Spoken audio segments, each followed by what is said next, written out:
And I'm just going to go from top to bottom. Mr. Beaupre, Here. Miss Oliphant,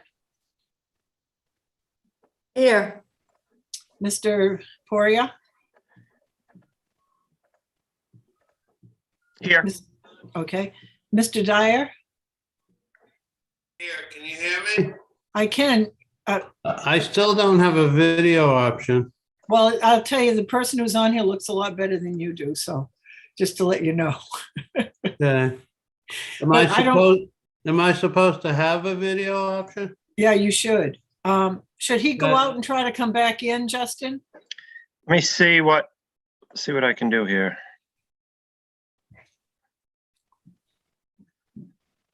Yeah, I'm not sure what else to do. He should be able to be on there, but I don't think I can. I don't think I can turn his video on for him. So Mark, go just sign off and then sign back on and see if that makes a difference. Okay. All right, Ms. Bleska Here. and Mr. Corson. Here. Okay, and Miss Damon is here. We're gonna wait just for a minute until Mark comes back on.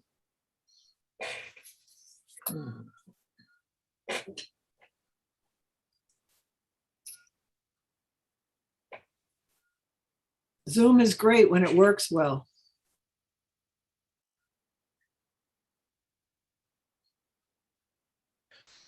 Should have like the Jeopardy theme song or something playing while we're waiting and stuff. We can do trivia. So you think you know Shebig? Yeah.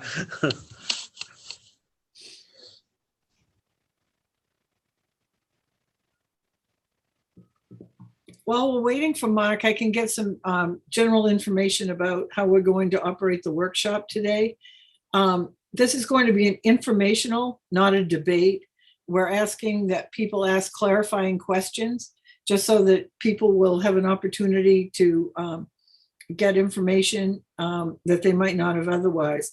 I did receive a letter today from Adam Kagan from the Broadband Committee, and I'm going to read it during this portion rather than under correspondence. It just seems more appropriate to read it then. So we'll start with the broadband issue, and then we'll go to zoning, then the Melconian Doughty easement, and then the backhoe. And again, oh, he's back in.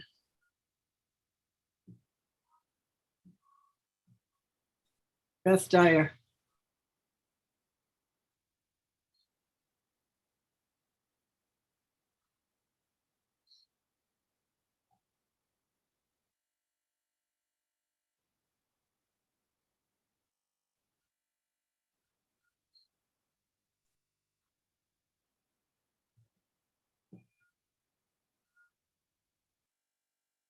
Are you on, Mark? Oh, there you go. It worked. So can you unmute so we can make sure we can hear you? Yes. Okay. I think you're gonna have to speak up a little louder or put the computer a little closer. Speak again. Yes. Okay, good. Everybody heard him okay? Yeah. All right, great. So we just gave some basic information. So the first thing on the workshop that we're going to talk about is the bond to build fiber optic broadband, a broadband network. And Mark, before you get on, I basically told the public this was an opportunity to ask clarifying questions. Hopefully there'll be somebody who can answer those questions. And I am going to read a letter that I would usually read under correspondence, but it pertains to this issue. It's from Adam Kagan, who is on the Broadband Committee. And it starts, neighbors, December 1st, 2021. As you may know, there is a town meeting scheduled for Saturday, December 4th, 2021, to vote on whether the town should authorize a bond to build municipally owned internet infrastructure. Unlike the previous posters, flyers, and letters you may have seen, I'm not going to reiterate why I think broadband is an essential utility for the future of the island. Instead, I'm going to focus on one question. Is this a good deal for Shebig residents? I've been working with the Broadband Committee for the last 6 months, and we've researched the options. The proposed contract for the system is available on Bev's website for anyone who would like to see it. But I've answered the question to my satisfaction because, one, under the federal government's $1 trillion infrastructure law, Maine receives about $2.4 billion, and broadband is an approved use of that money. Somebody in Maine is going to get a discount on the construction cost of this system because of the grants, and I would rather see our community receive that discount. Why should we have an outside contractor build a system here and receive the discount? Two, Connect Maine's grants have a preference for municipally owned projects. If two similar projects were proposed and only one is town-owned, the town-owned project stands to receive a larger grant. Three, under a new law in Maine, municipal-owned infrastructure doesn't have to pay a pole-made ready cost. So that what he's saying here is if you're a municipal-owned infrastructure, okay, I get it, doesn't have to pay a pole-made ready cost. So that's when they talk about pole studies, I guess. But private contractors do. If an outside contractor installs and owns the system, they would have to build in approximately $330,000 in extra costs, which are passed on to residents via a higher monthly rate. Axiom's rates won't increase for 4 years, which is better than other companies who submitted bids. Axiom's monthly rates are $59.99, $79.99, and $109.99 for 50, 100, and 500 service respectively. By owning the system, we can collectively negotiate future prices and have companies compete for our business. If we don't own the system, we end up with one vendor serving a majority of households, and it won't be economically viable for other vendors to compete for the few remaining houses. We'd also like to hold the provider to service standards. If they fail to serve us well, reduce service, or have long repair times, we can take the contract to someone else who can do better. 6, Axiom will guarantee payments on the bond. Yes, there is always a risk Axiom goes out of business, but they've been around 17 years, have built this model in several other surrounding communities, and with each passing year, the bond is paid down. The risk of the town reduces. 7, once built, the system will generate enough money to pay for itself. Fiber optic cables have been used for more than 40 years and are a stable, reliable technology. So even if newer wireless systems are developed, it will be many years before they're available on the island. 8, if you don't want the fiber optic connection, you can keep your current connection or stay unconnected. There is no requirement to take service, but please vote to approve this measure so your neighbors will have the opportunity. Your taxes will not increase from the proposal either way. I acknowledge that I am from away, and I respect that each year-round island resident is best able to judge their own finances. There is a cost to this proposal, but there's also a cost to not approving this proposal. If this vote fails, homes clustered together will band together and pay more to ensure future access. This disadvantages homes further from the main roads, those in less dense areas, and those with neighbors who don't want service. This proposal makes the internet available to all who want it and may provide a fund for those who need it but can't afford it. This is a good deal, and I will continue to work with my colleagues on the Broadband Committee and the Board of Selectmen to negotiate the best terms we can. Please support this effort, December 4th, 2021, 9 a.m. at the Rec Center Gym. If you have questions, please email me at adam@kaganfamily.com or call me and his number's here. Thank you for your support. So that being read, is there anyone who has a question that they would like to ask about the broadband proposal? A clarifying question that might help them understand, or clarification?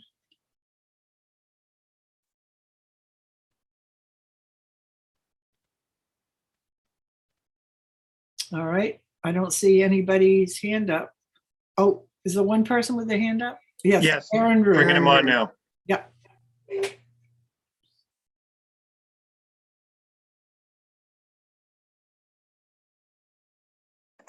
Sorry, the promotion thing is slow tonight. It takes a minute. I don't know why.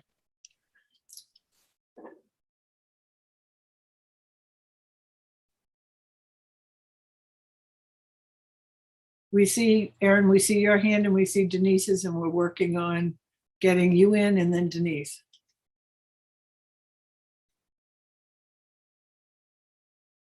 Okay, there you go, Aaron. We can see you. Can you unmute?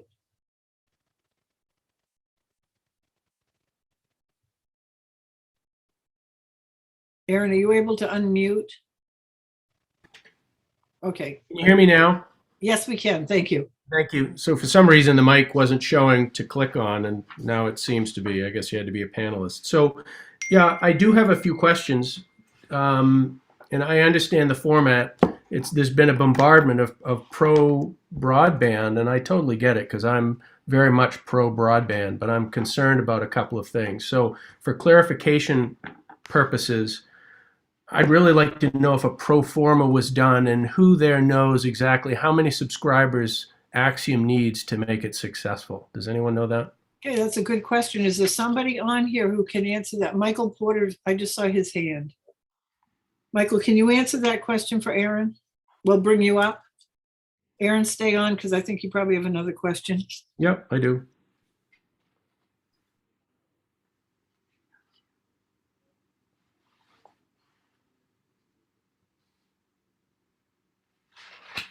Okay, I guess.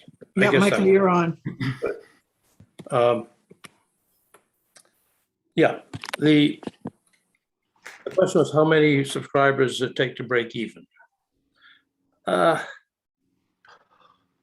That really depends on a lot of things, but when it gets down to 200, maybe, they're going to start feeling nervous. But there's no,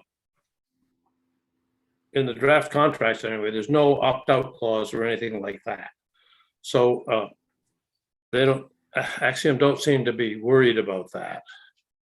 They have 230 or something subscribers now. And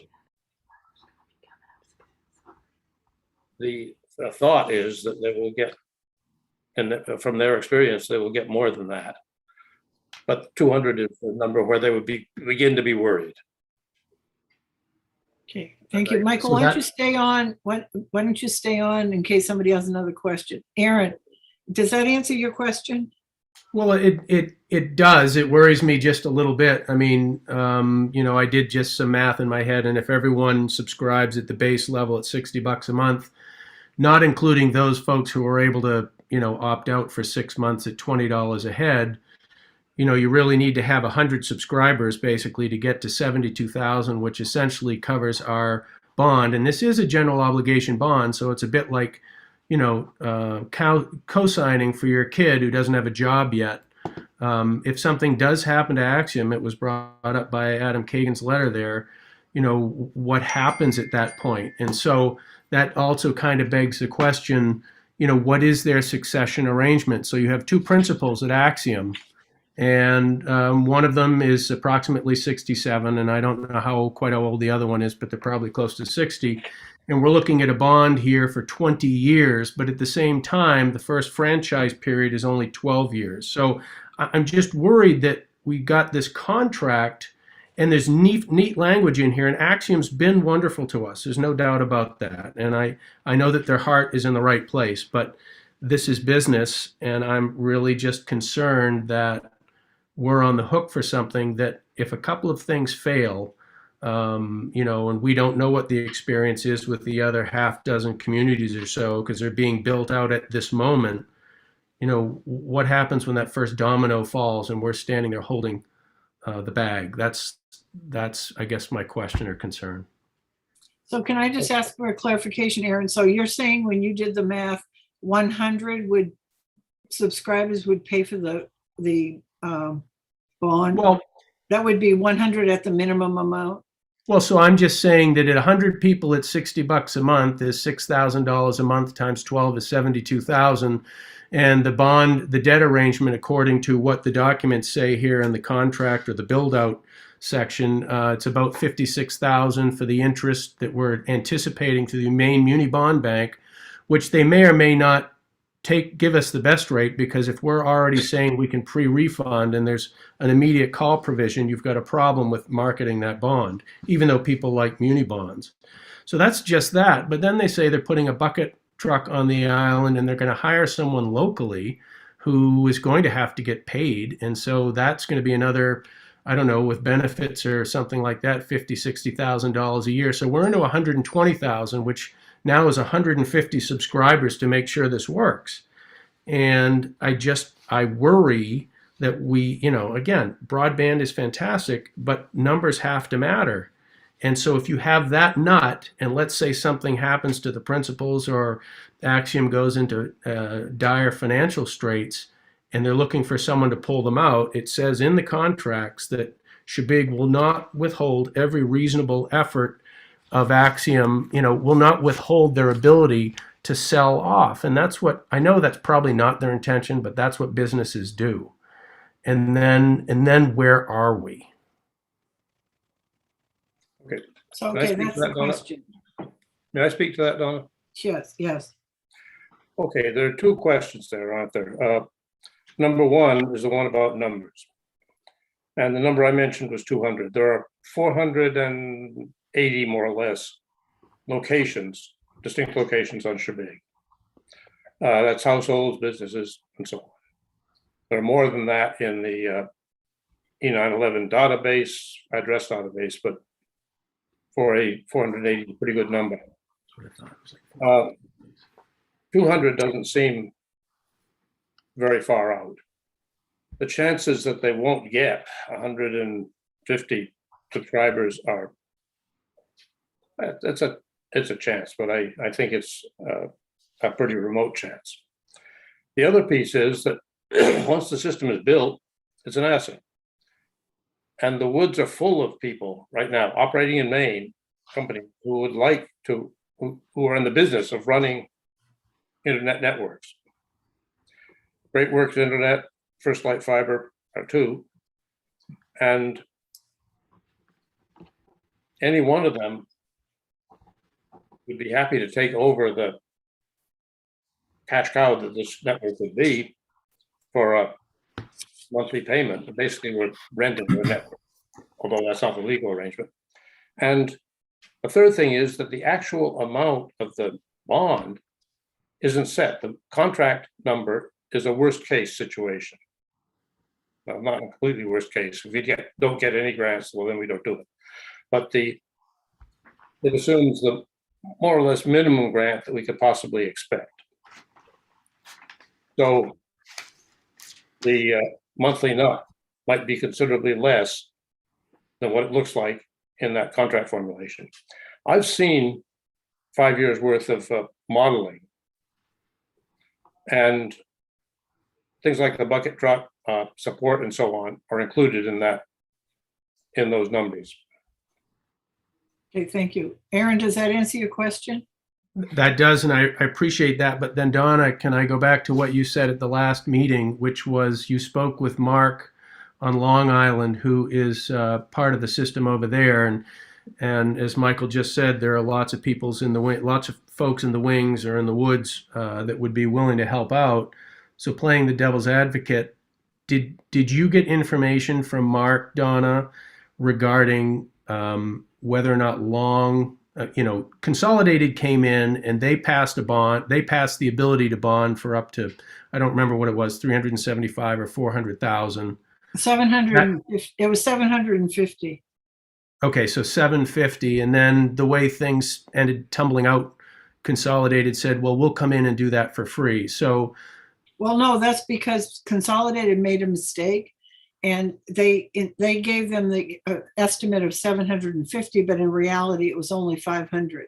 And they got their grant based on 750,000. okay, well, that's that that's even better. But that's why that happened. Well, which is great. I mean, they still came in willing to cover some of that. Do they own those lines, or did they just let Consolidated run them? Consolidated owns the lines. Okay. And and so what happened was, in the end, Consolidated had estimated that they would pay $150,000 that would be what they would contribute to the project.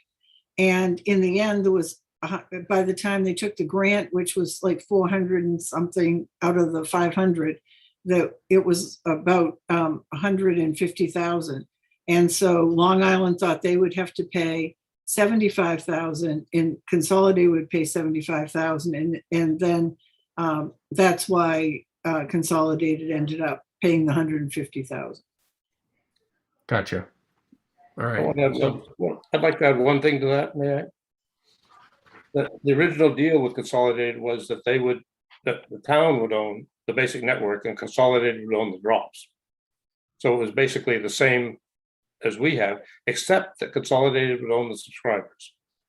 So they wouldn't have, but Long Island wouldn't have the option that we would have to get somebody else in if somehow the things don't work. Right. And to dovetail with that, Michael, if things don't work, who's the committee? Who's going to flesh out the folks that will come in and provide that internet service should Axiom? Again, you just don't know what's happening, and there's consolidation everywhere, which is the thing that worries me. Who's going to be at the reins of that process to make sure we have a viable contractor? I can't really answer that question, but it's going to be up to the Board of Selectmen. But my suggestion would be that we have a small committee, perhaps 3 people, and I volunteered to be on it, to monitor the situation ongoing and report at whatever kind of intervals the Board of Selectmen wants, yearly, semi-annually.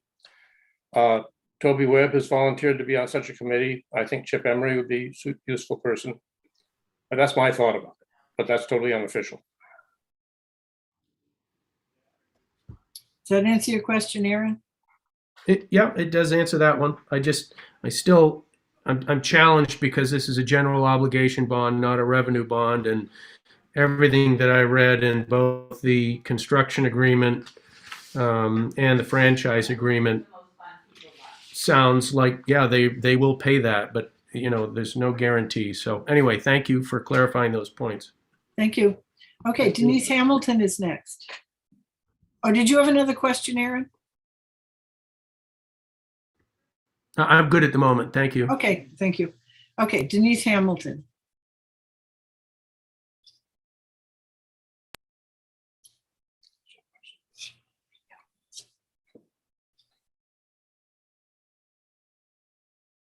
You can unmute. Denise. Okay. Well, I apologize if this has been answered in, I read the documents that came in the mail, but I haven't read anything else. And I was just curious because in one of the documents, it said that costs of construction and stuff would be passed on eventually to the subscribers. And do we have a sense of what that cost might be? Like the basic service is about $60 a month. And what fees might be added to that to cover costs of whatever Axiom passes on to the subscribers? Do we have a sense of what? I believe that that's all included in that base, in whatever the rate is, because that was a question Long Island had, because theirs were added on in addition to whatever their monthly was. But I believe Michael has got his hand up, so he probably can clarify, but I asked that question too. Michael? Yeah. Yes, that is the situation that Denise, part of that $60, depending on the number of subscribers, the number goes up and down. We don't know what's going to happen yet. But part of that $60 is the payment for the system. There are no fees on top of that, on top of those amounts, 60 or 80 or 110, whatever it is. There are no other fees. Okay, thank you. That's Thank it. you. Very, very simple question. Thank you. Eliza Jane.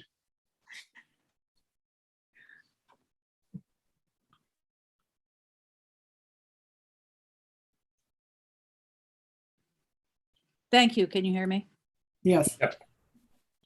It looks like this bond amount is a somewhat conservative amount. And since the grant from Connect Maine is unknown at this time. What range of monies can we anticipate?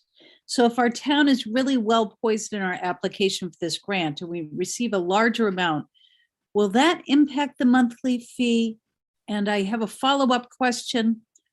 Will that monthly fee remain stable over the 20 years of the bond?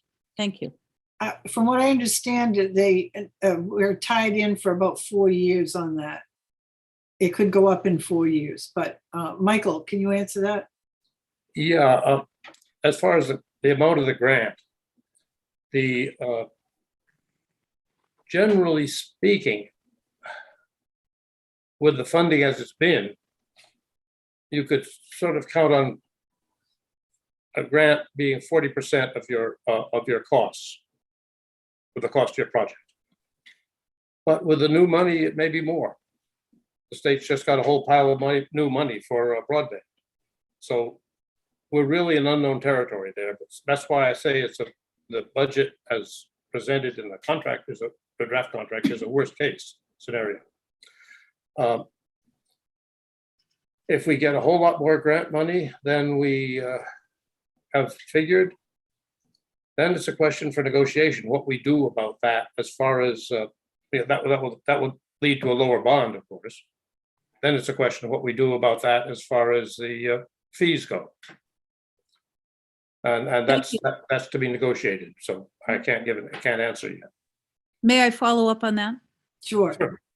So what could our town do to make our application for that grant be more favorable if there were additional funds available? I don't know really. Okay. Be poorer, but we're down in the bottom quarter or something in total valuation in the county. Per capita is something else. I don't know. I think that support it. There's always a place in the grant applications for letters of support. Thank you. So if there's a greater percentage of support for the grant from our community, would that have an impact? I think it might. There are two key metrics they look at. One is the cost per potential subscriber, and doesn't mean subscriber, but the number of houses it goes by. And the second is the percent of the project that is the grant covers. But I think, and there has to be showing of community support. The bond authorization is the first showing, and the absolute, without a bond authorization, you don't even get to first base.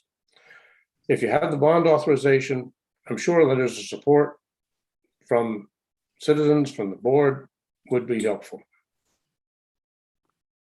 I would think also, Michael, that, when you get ready to write the grant, things like the fact we live in an isolated community, talking about the economics. When we get to that point, I think there's, a lot that we can say, but we've got to get to that point before we write a grant. Yeah, I agree. And I think there are people on the island who can help with that. Thank you. Are you set, Eliza?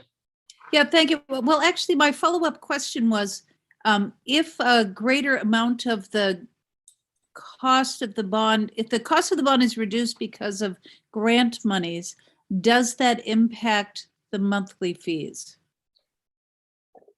That's a question to negotiate. Thank you. Okay. Yeah. It looks like the town of Shebig Island wants to speak. Do you know what that means, Justin? Are you still there?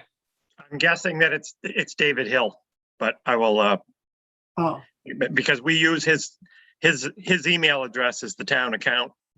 all right. So when he logs in, he shows up as me, basically. Okay. Bo's got his hand up too. All right. I'll start with Bo and then we'll go to David Hill. I just want to remind you, Donna, that we set a half hour for all this workshop, and we're at the half hour already. Right. Yeah. Okay. Thank you. All right, anybody, we'll go to David Hill and then we're going to speed it along.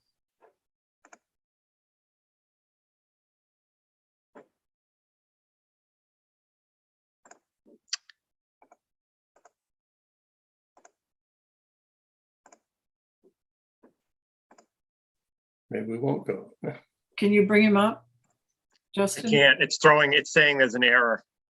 Okay. Maybe Sorry. maybe he could chat in whatever he wants to say and we can read it Yeah, out. if you want to put it in the chat, is there anyone else who wants to speak on this topic? Because we need to go on to the next subject. You'll have plenty of opportunity at town meeting. Yep. Just to let you know that I've had several telephone calls from people and people stopping on the street who may or may not make a motion to take some of these items out of order. So if you're interested in all of the items that are on the town meeting warrant, you should be there before 9 o'clock. You have to be signed in and in your seat. So because we don't know that, people have also asked about doing a secret ballot or paper ballot, whatever you call it. And somebody may make a motion about that. And we also will have Peter Rice ask for unanimous consent or 2/3 of the people for non-residents to speak. That's something else that will happen early on at the town meeting. So now I don't see any more hands up about broadband. So quickly Somebody wrote going a chat. on, zoning issues. Anybody have Somebody any wrote a questions? chat. Pardon me? Somebody wrote a chat. Oh, wrote a chat. Okay, thank you. So it's Andrew Butcher, president of Maine Connectivity Authority, will be at our meeting on Saturday, and he should be better able to answer a lot of the questions such as raised by Eliza Jane. Okay, so that's the question. There'll be somebody from Maine Connectivity Authority. I assume they have something to do with the grants and how all this works. So that's good. We'll have somebody who's an expert there. That's the authority that was set up by the state to handle all of the money that they're handing out. And he is familiar with Shabig because he was recently one of the managers over to GP Cog. Okay. So he's been great. right in our backyard all along. Wow. Well, that sounds good. Okay, so no questions on zoning. As I said, you'll have an opportunity at the meeting to ask those questions. The Melconian Doughty easement, any questions on that? All right, and finally on the backhoe, anybody have a question about the $30,000 request for the backhoe? I don't see any hands. Okay, well, we hope you all come to town meeting and Did you bring up the zoning ordinance changes, Donna? Did I miss that? I did. Nobody sorry. nobody had any questions. Okay, apologize. Yeah, no problem. Thank you. All right, so the next question is public comments for items not on the agenda. Does anyone have a comment for something not on the agenda? Yes, Jackie Trask, Galaxy S7. And then Courtney Doughty is after that.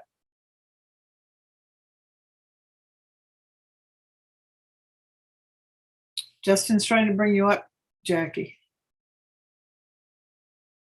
I said it's slow tonight for some reason. It takes a minute. I don't know why.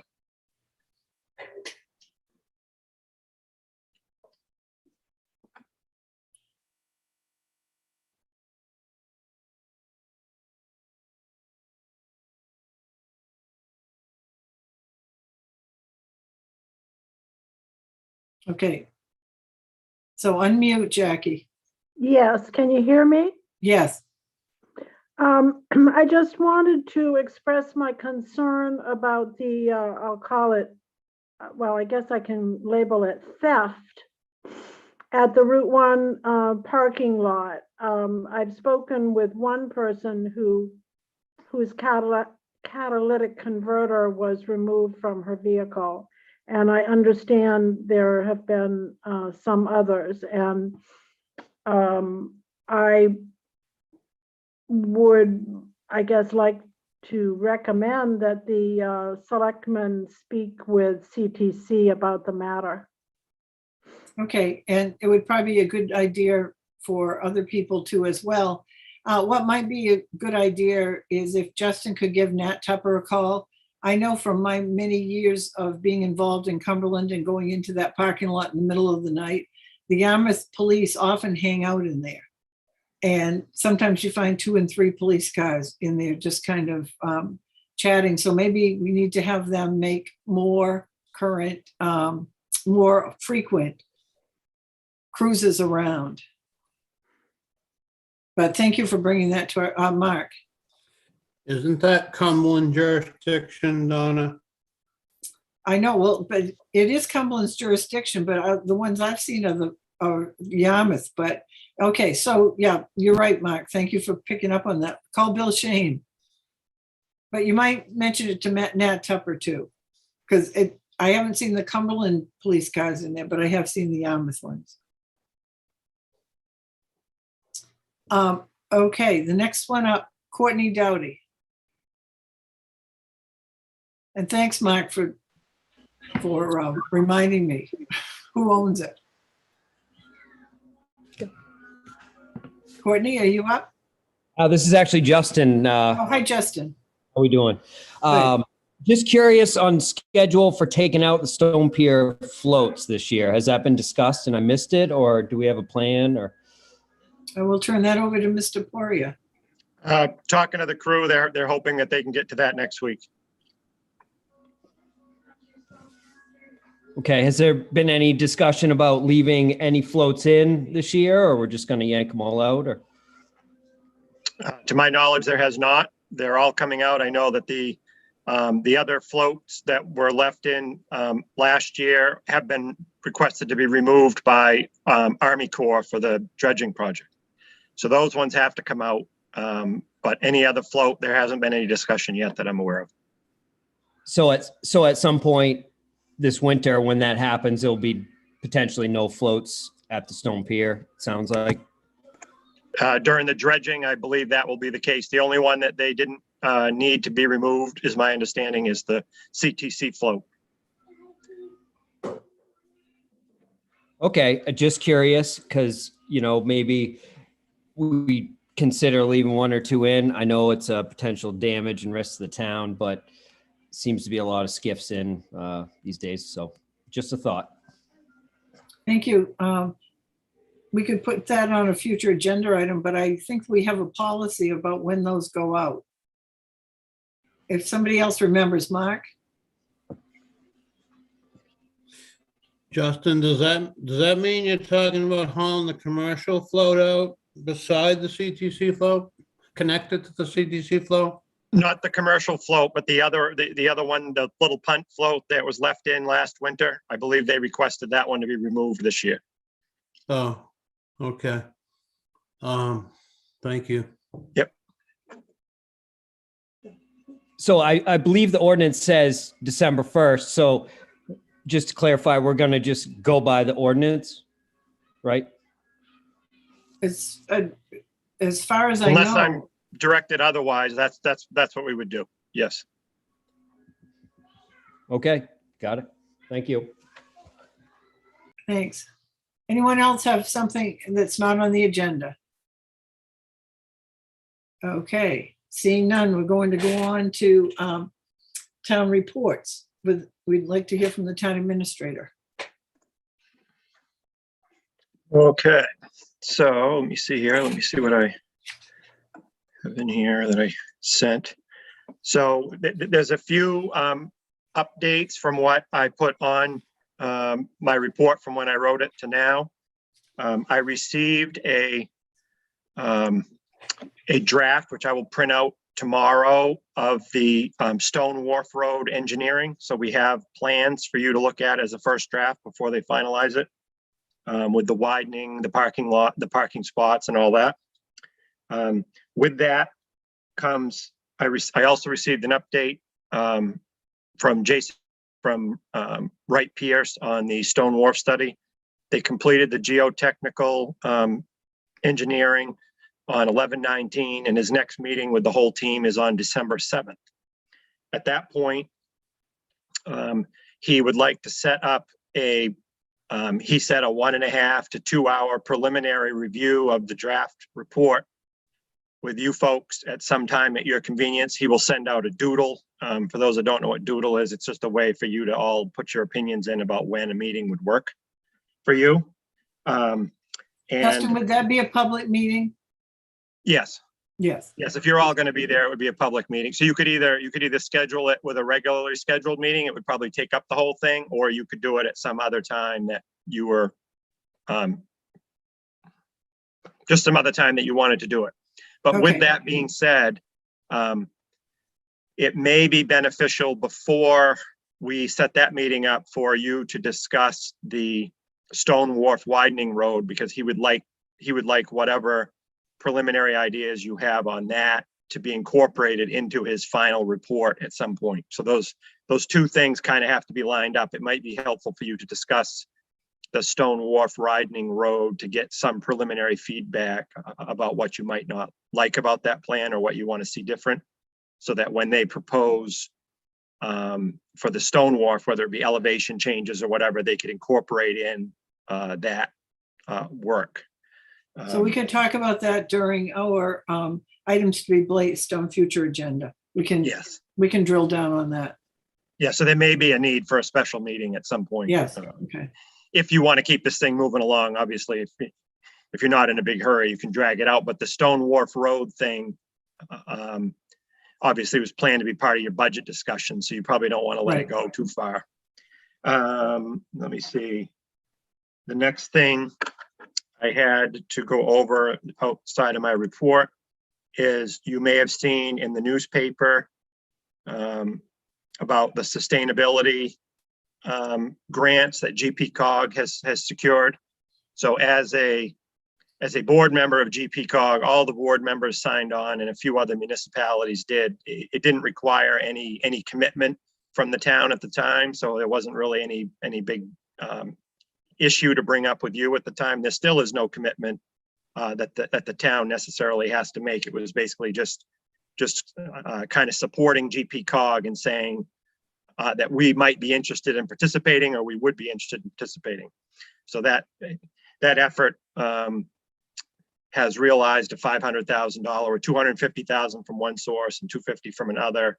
It's about $500,000 for those 11 communities. I think it was 11 communities to do work on sea level rise type mitigation or planning for our region. So that's all good news. And there'll be more to come on that coming in the future, and somebody will need to be designated to be a part of that effort so that you can keep the island in the loop with whatever projects or plans that they move forward with that. The last thing that I have is there's been a request for additional monies for masks going into the holiday season. So I kind of lay that on the table for you all to discuss about whether you want to refill the stockpile that we've had that's used to be placed at the town hall and for CTC and I think the rec center and the store that's out there for people that need masks. So. Yeah, they're available to the general public. That's correct. And so we authorized some from contingency last spring, and we've used up the vast majority of those. And not knowing what's going to happen, I guess personally, yeah, I would accept a motion if someone would like to make it. I think that I heard that they cost now, the price has gone down, so it's around 60 or 70 cents a piece. And so if we bought 1,000, that would be around $700 out of our contingency. And is there anyone who would like to make that motion? Bo? I move that we take $2,000 for masks out of contingency. Okay, so Bo's motion is $2,000 out of contingency for masks. Is there a second? I'll second. And Jay that. has seconded it. And so this is what we did last spring, and then that just gave the flexibility so they didn't have to keep coming back to us if they needed more. That doesn't mean they will use all the money if we voted for this, but it will give flexibility. All right, is there any discussion on this motion? All right, anyone in the audience have anything they would like to say or comment about this motion? All right, seeing no one, I'll call for a vote. Mr. Beaupre, Yes. Ms. Belisca, Yes. Mr. Corson, Yes. Mr. Dyer, Yes. and Ms. Damon is yes, unanimous. And so I'm sure that the town office will work with the committee and make those available. Thank you. And thanks to the volunteers in the community who are helping with that, Eliza Jane and some of the others. Okay, anything else in that administrator's report? Oh, Jay. Yeah, I'm curious. I see the Indian Point study. The Indian Island community's already had a report, or at least a draft report. Is it possible that we might get the same? I don't think they got a draft report. They just, sorry. I don't think they got a draft report. They just got Barney to go to one of their meetings and he spoke to them about some of their issues because they were doing a planning exercise, I guess, for their. Phyllis could explain this better. I don't think she's here, but it was more of them trying to figure out their 5-year plan, if you will, and what they were going to need to budget for monies and what his expectations were. I'm not really sure because it didn't have anything to do with our project. From what I understand, their office got shut down when Freeport was having the surge at the Mass Landing School. And so that has put them behind. And Justin's right. I don't believe Indian Island actually got a report. They just, he just kind of sat around and talked to them. I don't know if that helps. Hopefully we're going to be getting these reports. Okay, anything else, Justin? Okay. No. So the next regular item of business is to accept the resignation of Justin Poria as town administrator as of December 31st, 2021. In addition to that, he holds several other titles, which he's also resigning from. The titles include town administrator, appointments are treasurer, finance director, road commissioner, general assistance administrator, and FOAA administrator. Is there someone who would like to move that? Yes, Mark. It is with reluctance that I accept the resignation of Justin Poyer as our town administrator, but I wish him well in his next venture up in Monmouth. Is there a second? I'll Okay, second Bo- if I have to. Bo says if he has to. All right, it's been moved and seconded. I'm going to call for a quick roll call vote. Mr. Beaupre, Yes. Ms. Belisca, Yes. Mr. Corson, Yes. Mr. Dyer, Yes. and Ms. Damon says with regrets. Yes. And as Mark said, or Bo said, wishing you well in the future and thank you for everything you've done. I see Michael Porter's hand up. And I don't know if it's been up there a while. I just happened to notice it.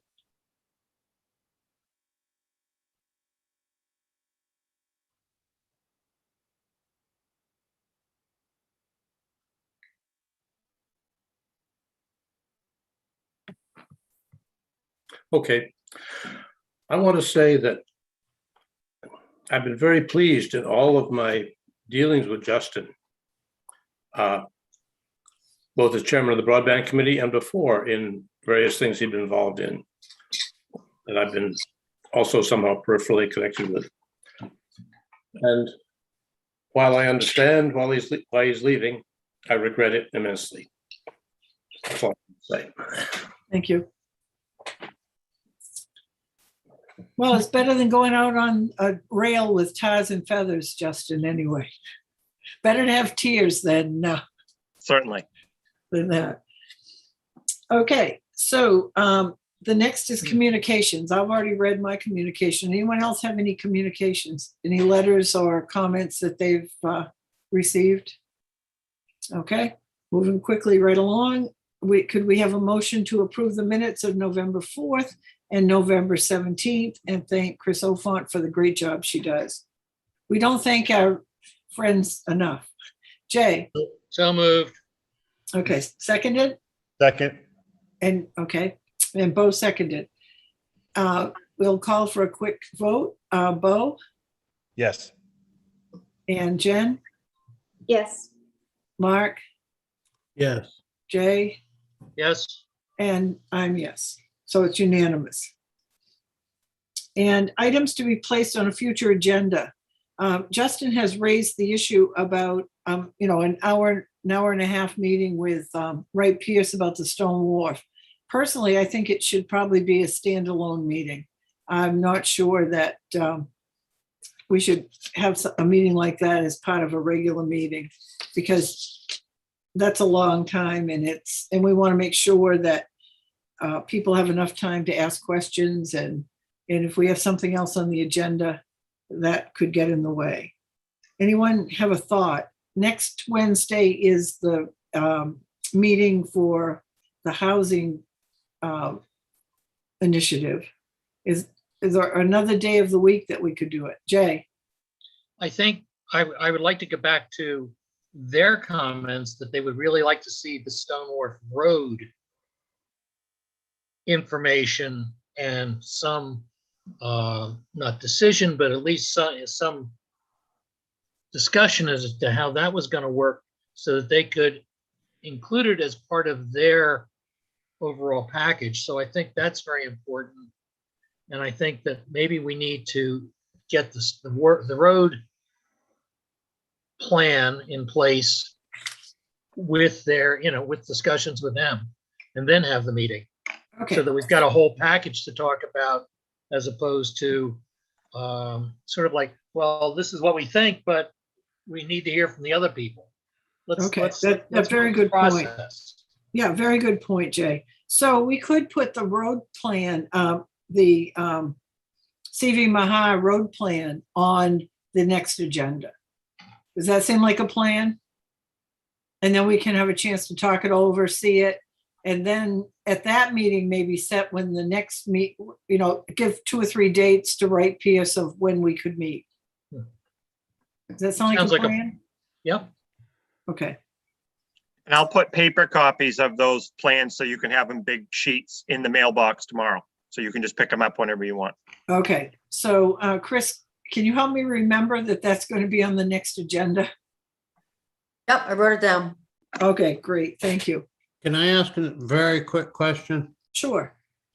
Justin, how did that last discussion affect this preliminary design that we're going to get from CV Mahar about the upper half of the Stone Wharf Road lacking accurate survey markings? They relied on LiDAR information. So what they don't have with that is they won't know where, if there's any, which there isn't that much other than, parking 24-hour signs.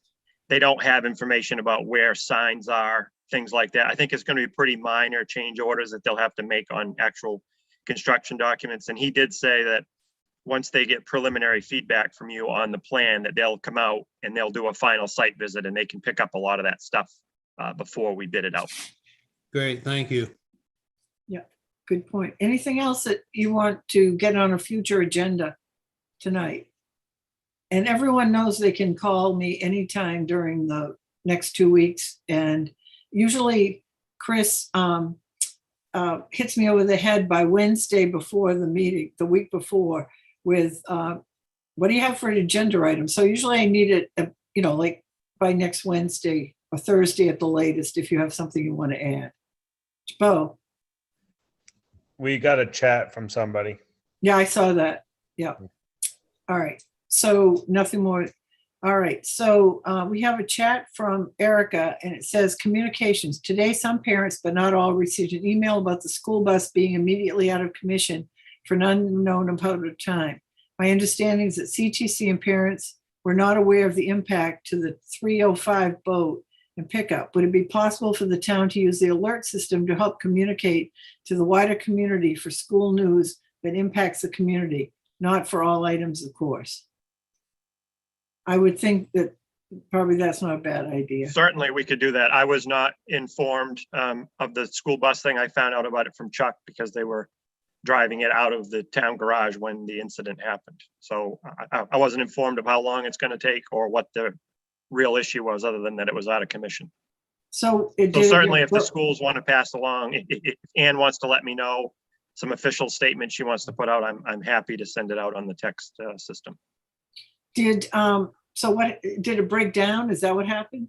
I guess the brake lines were shot. Oh, okay. Jay, do you have a question? That was my question, was what happened? Yeah. Okay. Thank you. Thank you, Erica, for bringing that to our attention. I think anytime someone thinks that something should be on that alert, they can call the town office, and then it's up to the town office staff to determine if it's appropriate. Is that kind of the policy? Yeah. Yes, I'd say about half the time I'd put it out, and the other half of the time I don't, because I don't feel that it should Right. go out to everybody. So Yep. that's good for the public to know that. Yes. Okay. So and now, if no one has anything else that they'd like to bring up, I'm going to go back to the public just one more time. If anybody has a question on something we haven't discussed. Okay, I don't see anything. It's that time when we need to go into executive session. Mark? I'd like to make a motion to go into executive session pursuant to MRSA 4056A for personnel discussions. Second. And we have some members of the public who are supposed to be in that executive session. So if they would just stay on, we will bring them in. The rest of you, thank you for participating tonight, and we look forward to seeing you at our next meeting. We do need to vote. Yeah, I know. I'm waiting for the thing. Okay, so has it been seconded? Okay, Yes. but moved and seconded. All right, Bo, Yes. Mark, Yes. Jen,